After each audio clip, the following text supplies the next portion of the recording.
So I think Carl Jung made a lot of mistakes with his view on human nature and psychology, which is fair enough given how outside the established paradigm he was thinking. He is like it's the whole thing about how pioneers get all the arrows. He was trying something new, trying something really out there. I'm trying to merge some East and West stuff before that became trendy, and yeah, he had a lot of really interesting ideas. And he made a lot of mistakes. I don't think he's worth studying, but not revering as infallible. And if I ever get my thoughts together and articulate exactly my issues with that, maybe that'll be another video for you a lot at some point. But there was something he really focused on, which was awesome, and that was shadow work.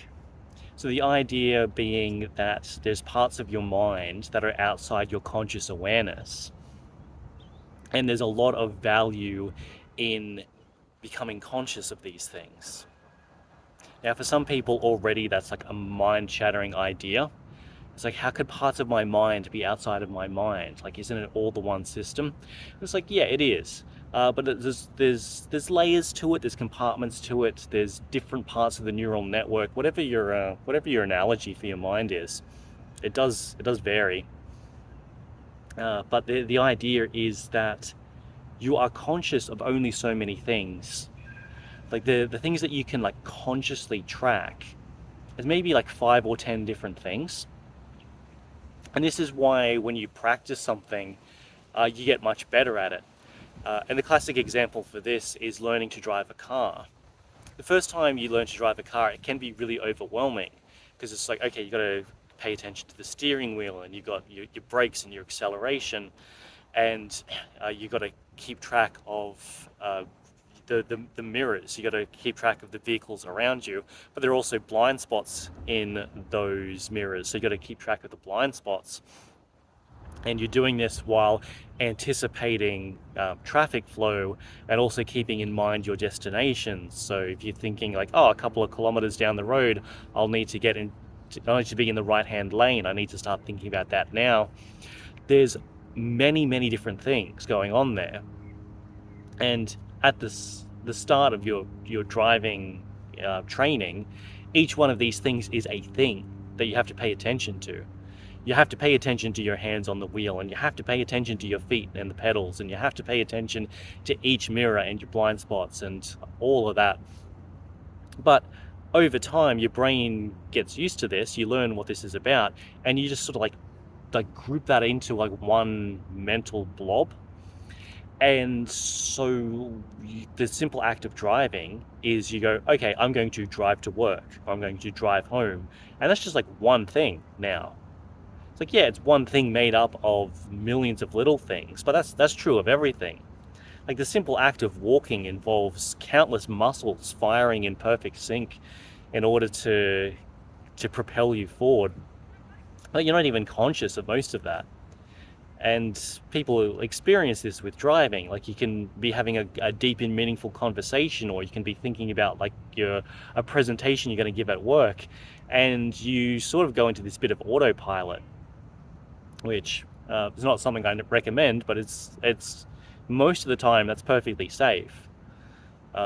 Most of the time, it's when there's an issue that there's an issue. Again, when is that not true? My advice is pay attention to the road, but it's cool that you don't have to pay attention for every single moment. You don't always have to think about where your feet are, where your hands are. Your brain can just sort of handle that. And this is true of everything. When you're learning something, you might be learn something that's like a 20-step process, and each step is something that you have to pay attention to and get used to and then master, and then get to the point where you can just do that without even thinking.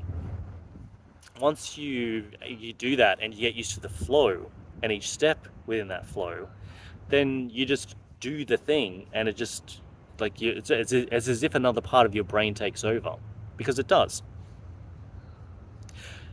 This applies to everything that you do, every part of your brain, and it even applies to things. It's like, it's not just skills, it's like emotions and relationships. Because something similar happens with, like, say, a phobia. Let's say you have a phobia of bees. Why not? So you see a bee or you hear a bee buzzing, and you like fear response. That's like an automatic thing that's happening somewhere in your brain, and it's something that you've established. Might be that you had a traumatic experience, maybe you had a, like, who knows? These things can come on in surprising ways, and so you got this part of your brain. It's like whenever a B happens, it's like, have a fear response. Not everyone operates like that, obviously. Most people are fairly comfortable around bees. If a bee is crawling on you, maybe you tense up a bit. Maybe you're a beekeeper and it doesn't even faze you, or maybe it just sends you into this involuntary sort of like panic. It means that there's some part of your brain has decided that this is the logic, this is how it operates. It's like if you see if the typical person sees a gun or a tiger, like the fear, the danger response activates, and for some people, that response activates in just weird ways. Uh, so and it's not just with fear. This is like how all emotions work. Like if you see a beautiful sunset and it moves you to the point of tears, there's also some part of your brain that translates the sunset into this sublime experience, and then you have this physiological reaction. And this is also how your relationships work. Like if you're just hanging out with people, if you're just chatting about whatever, uh, you're not thinking about each word. You're not even thinking about the effect of what each of these words is going to have. Like, let's say that you're telling a particular story. You're going to have the intention to tell the story, and maybe you're paying attention to how the other person's responding. Because if they start going, then maybe you need to mix up your story a bit. But if they're like fully like, whoa, then yeah, you're like, cool, your story is doing something. It, the point is that you set the intention to tell the story, you track how the story is landing, but you don't have to think about each word. And it's like what I'm doing here. I'm saying many, many words, and it took me however many years to learn each of these words, to learn how they fit together into a grammatical sentence. And but I'm not thinking about each word. I have the intention to convey something, to convey a point, and to have you to have an experience. And the words are just sort of just appearing, the appropriate words that fit my intention. And and so again, this is how every part of your experience operates. This is how you as a human being operate. You have a few intentions, and then some other part of your mind takes over and handles those intentions. That's not always how you operate. There are times where you really need to focus in on all the specific details. But for stuff that you've done a bunch of times before, for stuff that it's not urgent that you get this exactly right now, things where the stakes aren't quite life or death, then you're not really attending to everything that you need to do. And even when you are like really focused in on, it's like, I've got to get the wording exactly right here. And when you do that, you're not paying attention to your breathing, you're not paying attention to your posture, you're not paying attention to background noises, but some part of you is. Like if suddenly there was a loud background noise, that would grab your attention. If suddenly your posture started to feel uncomfortable, that would grab your attention. And so the point of this is that there's much more to your mind than your conscious awareness. And this goes a long way to explaining why we're all so dysfunctional as human beings. Like we all have moments where we tell ourselves we're going to eat better, or we're going to exercise, or we're going to be more charismatic, more chilled out, like less angry. And we have moments where we do that, and those are amazing. But then there are moments where it's like, you start doing something and you know that it's wrong, you know that it's not what you want to do. You're being shy when you want to be cool, or you're being gluttonous when you want to be disciplined. And it, like, you're just operating, like some part of you is going, yeah, yeah, yeah, I hear you, but no, we're not doing that. So, yeah, your brain does follow your intentions, but it doesn't exclusively follow your intentions. Sometimes other parts of your mind have the other purposes. They've got logic of their own. They have intentions of their own. And the point with Carl Jung talking about shadow work is to explore these parts of you that aren't conscious but are still running large parts of your life, and they're maybe not running things in the best possible way for you. There's a lot of our patterns, a lot of our responses, a lot of our habits come from like bad things that happened to us when we were much younger. And so a classic example might be someone like speaks out, is quite boisterous as a child, that gets a lot of negative attention from their parents, from their friends, whatever. And so then they're sort of like, oh, okay, I've now learned that being boisterous, like being loud, speaking up for myself is bad. Therefore, I won't do that anymore. Maybe that was a useful lesson in that moment, maybe not even in that moment, but like definitely now as an adult, like you're much more mentally and emotionally resilient. You can handle people like looking sideways at you. Like you're not you don't have to have everyone's approval all the time, but still some part of you is running on this logic where it's like, oh, if they get mad at me, that's really bad. As an adult, you're much more able to handle these things, but you still have these programs as if you're not able to handle these things. And this is where a lot of like emotional growth comes from. You unearth these patterns that you learned not always in childhood. That's a common one, but you've learned these lessons, and you thought at the time that was an excellent solution to a problem you faced then. But the brain is excellent at generalizing, and maybe it applies that solution to other contexts where it actually just makes the problem worse. So being too closed off, and and that lack of emotional availability torpedoes a relationship. And the next time you get into a relationship, you're just like too open, like you're too vulnerable too fast. That would also torpedo a relationship.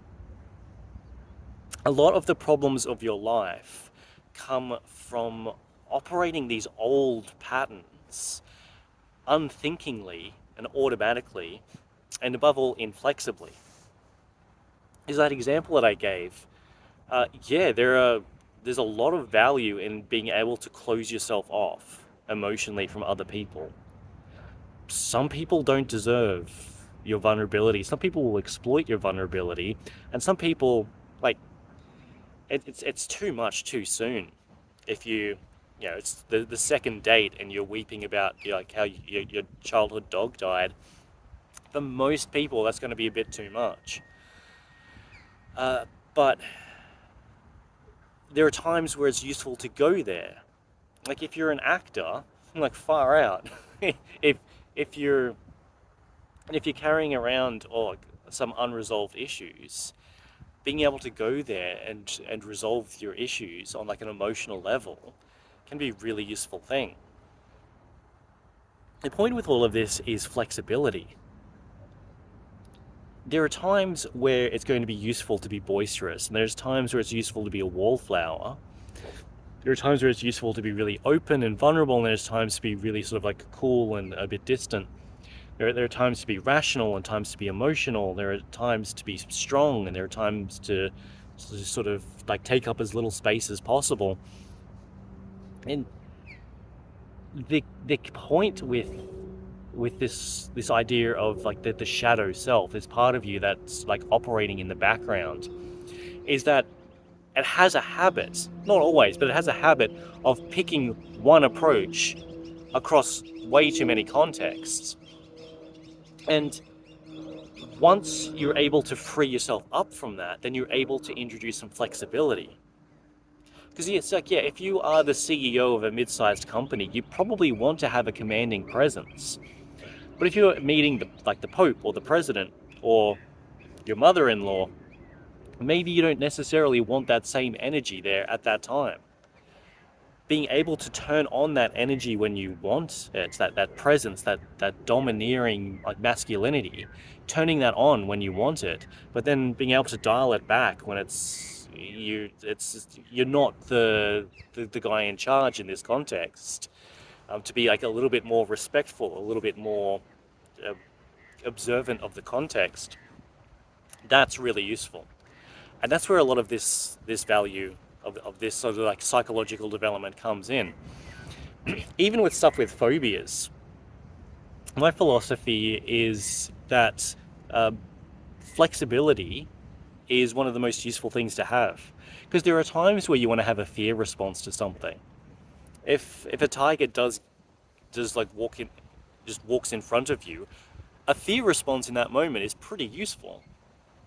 Now, you don't want it to paralyze you, but if I was to like remove that as a response, that would be pretty irresponsible. Sovereignty is a big thing, and that includes sovereignty like within your own mind. So if someone was to come to me and like, I'm too shy, I want to be more confident, yes, let's do that. Let's help cultivate that within you. But what I'm not going to do is delete the shyness and just install confidence. What I'm going to do is I'm going to give you the flexibility to be whatever you want to be in that moment, whatever you need to be in that moment. Because that's real power.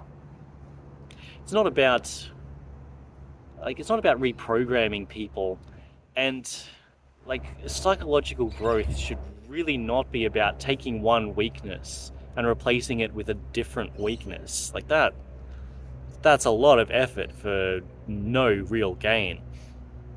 What you really want to experience is the ability to like be dominating when you need to be dominating, and to be more sort of reserved and cool when that's what it calls for, to be masculine when you need to be masculine, and to be feminine when that's a more appropriate response, to be high energy, to be chill. Like it's like to be able to move between these different resources, these different states, these different ways of being. That is far more valuable than anything else. And so that's a really cool thing with working with someone's unconscious mind, is that they'll probably have a few set patterns that they keep defaulting back to. But with just a little bit of intelligent work, caring work, like really precise and targeted interventions, whether that's hypnosis, whether that's through prayer, whether that's through whatever the person needs in that moment, can create these changes that just ripple throughout the rest of their lives. Because like imagine that you have this habit of like you have these goals, you have these dreams, you're quite ambitious, but the moment before you pull the trigger, you tend to have this moment of hesitation, of doubt. You probably picked that up either from observing other people or from an experience that you had much earlier in life. But that can be quite a useful thing, to just stop and go, okay, do I want to make sure that this is what I want? But then being able to dial that down, being like, okay, I've taken a breath, this is what I want, let's go for it. You want to be able to go for it. You want that flexibility, you want that choice. And that really comes not from people telling you, like, yeah, just follow your dreams, just be ambitious, because you know that already. That's conscious mind stuff. To get that on the unconscious mind is where the real magic happens. And something like that probably plays out in many contexts of your life. So relationships and business and career and your hobbies and things. So making that change on that level can just create radical changes for the better across so many parts of your life. And then those changes will create more changes. So you might have more confidence because you've got a better job, and you've got more energy because you've got a better hobby, and so it makes you more attractive to other people. So you get into better relationships, which gives you even more confidence, which opens up new opportunities. These things have a way of snowballing in surprising ways. And so if that's something that interests you, let's have a chat, because it's something I'm really passionate about, is helping people achieve things that they within themselves that they didn't even know was an option. All right, that's enough for today. Peace be with you.